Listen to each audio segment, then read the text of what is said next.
From the house to the highway, our Hoosier Heroes are home from war and back on the job. Todd Harless came home from Afghanistan this year, trading his helmet and camouflage for a state police uniform.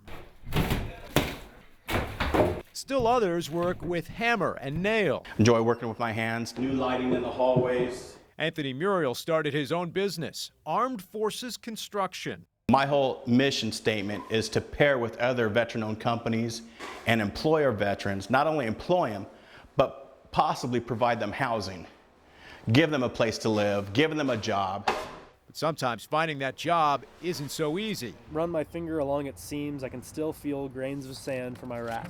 And sometimes it can lead you far away from home. My name is Kyle Clayton. I'm in Petersburg, Alaska.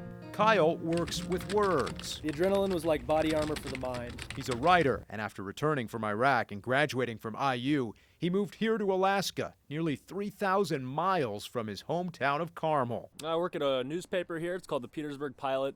The way of life suits me pretty well. Get outdoors a lot. I got out of Kuwait.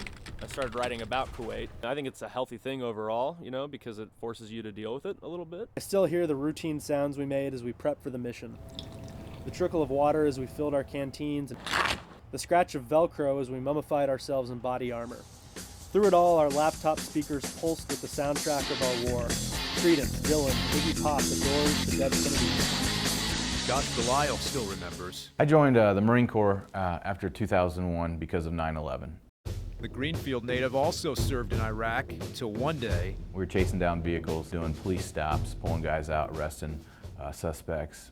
After a particular stop, we were driving down the road and we had done a U-turn to go reset, and that's when it happened. We drove over an IED, improvised explosive device. It was detonated, and my world went black after that. It left Josh without both of his legs. He thought he'd never work again, or walk again for that matter. But I spent about 2 years in the hospital, learned to walk again, going through multiple surgeries. His recovery at Walter Reed wasn't easy, but then came some unexpected visitors.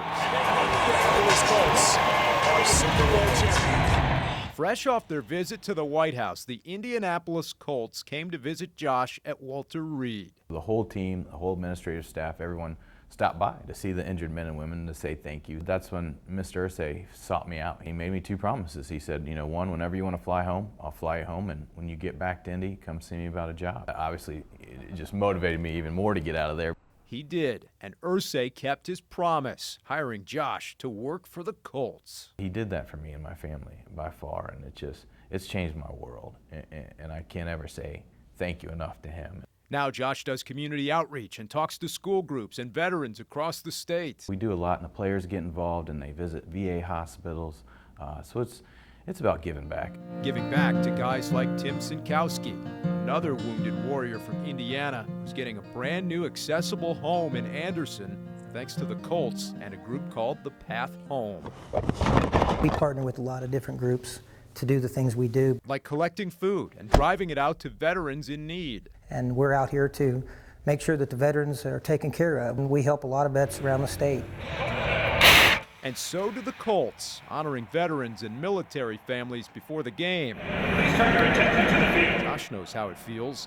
He's been there too. It's a special thing. It's, when you're in front of 67,000 people cheering for you, it gets emotional, it really does. He has been an inspiration to a lot of people. Now tomorrow live at 5, you'll hear more about Josh and how he's even started a family now. Plus we'll take you inside the prosthetics lab to see the high-tech help Josh and other wounded warriors are getting right here in Indy. It's all part of our week-long series, Hoosier Heroes, Home from War. For now, I'm Dan Spehler, Fox 59 News.